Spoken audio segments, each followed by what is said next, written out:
بسم اللہ الرحمن الرحیم۔ شروع اللہ کے نام سے جو سب پر مہربان ہے، بہت مہربان ہے۔ اے پیغمبر، اہل کتاب تم سے جو مطالبہ کر رہے ہیں کہ تم ان پر آسمان سے کوئی کتاب نازل کرواؤ، تو یہ کوئی نئی بات نہیں، کیونکہ یہ لوگ تو موسیٰ سے اس سے بھی بڑا مطالبہ کر چکے ہیں۔ چنانچہ انہوں نے موسیٰ سے کہا تھا کہ ہمیں اللہ کھلی آنکھوں دکھاؤ۔ چنانچہ ان کی سرکشی کی وجہ سے ان کو بجلی کے کڑکے نے آ پکڑا تھا۔ پھر ان کے پاس جو کھلی کھلی نشانیاں آئیں، ان کے بعد بھی انہوں نے بچھڑے کو معبود بنا لیا تھا۔ اس پر بھی ہم نے انہیں معاف کر دیا، اور ہم نے موسیٰ کو واضح اقتدار عطا کیا، اور ہم نے کوہ طور کو ان پر بلند کر کے ان سے عہد لیا تھا، اور ہم نے ان سے کہا تھا کہ شہر کے دروازے میں جھکے ہوئے سروں کے ساتھ داخل ہونا، اور ان سے کہا تھا کہ تم سنیچر کے دن کے بارے میں حد سے نہ گزرنا، اور ہم نے ان سے بہت پکا عہد لیا تھا۔ پھر ان کے ساتھ جو کچھ ہوا وہ اس لیے کہ انہوں نے اپنا عہد توڑا، اللہ کی آیتوں کا انکار کیا، انبیاء کو ناحق قتل کیا، اور یہ کہا کہ ہمارے دلوں پر غلاف چڑھا ہوا ہے۔ حالانکہ حقیقت یہ ہے کہ ان کے کفر کی وجہ سے اللہ نے ان کے دلوں پر مہر لگا دی ہے، اس لیے وہ تھوڑی سی باتوں کے سوا کسی بات پر ایمان نہیں لاتے، اور اس لیے کہ انہوں نے کفر کا راستہ اختیار کیا اور مریم پر بڑے بھاری بہتان کی بات کہی، اور یہ کہا کہ ہم نے اللہ کے رسول عیسیٰ ابن مریم کو قتل کر دیا تھا، حالانکہ نہ انہوں نے عیسیٰ علیہ السلام کو قتل کیا تھا، نہ انہیں سولی دے پائے تھے، بلکہ انہیں اشتباہ ہو گیا تھا۔ اور حقیقت یہ ہے کہ جن لوگوں نے اس بارے میں اختلاف کیا ہے وہ اس سلسلے میں شک کا شکار ہیں،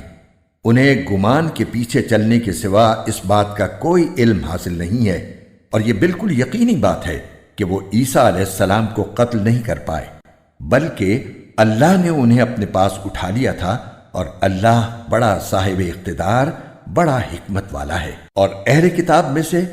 کوئی ایسا نہیں ہے جو اپنی موت سے پہلے ضرور بضرور عیسیٰ علیہ السلام پر ایمان نہ لائے، اور قیامت کے دن وہ ان لوگوں کے خلاف گواہ بنیں گے۔ غرض یہودیوں کی سنگین زیادتی کی وجہ سے ہم نے ان پر وہ پاکیزہ چیزیں حرام کر دیں جو پہلے ان کے لیے حلال کی گئی تھیں، اور اس لیے کہ وہ بکثرت لوگوں کو اللہ کے راستے سے روکتے تھے اور سود لیا کرتے تھے، حالانکہ انہیں اس سے منع کیا گیا تھا، اور لوگوں کے مال ناحق طریقے سے کھاتے تھے۔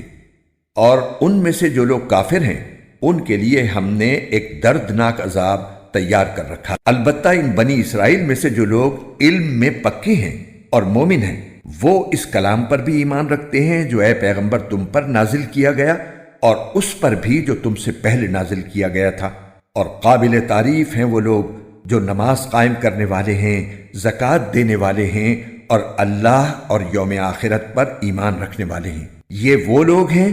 جنہیں ہم اجر عظیم عطا کریں گے۔ اے پیغمبر، ہم نے تمہارے پاس اسی طرح وحی بھیجی ہے جیسے نوح اور ان کے بعد دوسرے نبیوں کے پاس بھیجی تھی، اور ہم نے ابراہیم، اسماعیل، اسحاق، یعقوب اور ان کی اولاد کے پاس، اور عیسیٰ، ایوب، یونس، ہارون اور سلیمان کے پاس بھی وحی بھیجی تھی، اور ہم نے داؤد کو زبور عطا کی تھی۔ اور بہت سے رسول ہیں جن کے واقعات ہم نے تمہیں سنائے ہیں، اور بہت سے رسول ایسے ہیں کہ ہم نے ان کے واقعات تمہیں پہلے نہیں سنائے۔ اور موسیٰ سے تو اللہ براہ راست ہم کلام ہوا۔ یہ سب رسول وہ تھے جو ثواب کی خوشخبری سنانے اور دوزخ سے ڈرانے والے بنا کر بھیجے گئے تھے، تاکہ ان رسولوں کے آ جانے کے بعد لوگوں کے پاس اللہ کے سامنے کوئی عذر باقی نہ رہے، اور اللہ کا اقتدار بھی کامل ہے، حکمت بھی کامل۔ یہ کافر لوگ مانے یا نہ مانے، لیکن اللہ نے جو کچھ تم پر نازل کیا ہے اس کے بارے میں وہ خود گواہی دیتا ہے کہ اس نے اسے اپنے علم سے نازل کیا ہے،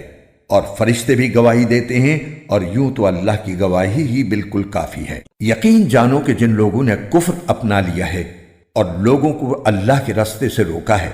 وہ بھٹک کر گمراہی میں بہت دور نکل گئے ہیں۔ جن لوگوں نے کفر اپنایا ہے اور دوسروں کو اللہ کے راستے سے روک کر ان پر ظلم کیا ہے، اللہ ان کو بخشنے والا نہیں ہے، اور نہ ان کو کوئی اور راستہ دکھانے والا ہے سوائے دوزخ کے راستے کے جس میں وہ ہمیشہ ہمیشہ رہیں گے، اور یہ بات اللہ کے لیے بہت معمولی بات ہے۔ اے لوگو، یہ رسول تمہارے پاس تمہارے پروردگار کی طرف سے حق لے کر آ گئے ہیں، اب ان پر ایمان لے آؤ کہ تمہاری بہتری اسی میں ہے، اور اگر اب بھی تم نے کفر کی راہ اپنائی تو خوب سمجھ لو کہ تمام آسمانوں اور زمین میں جو کچھ ہے اللہ ہی کا ہے،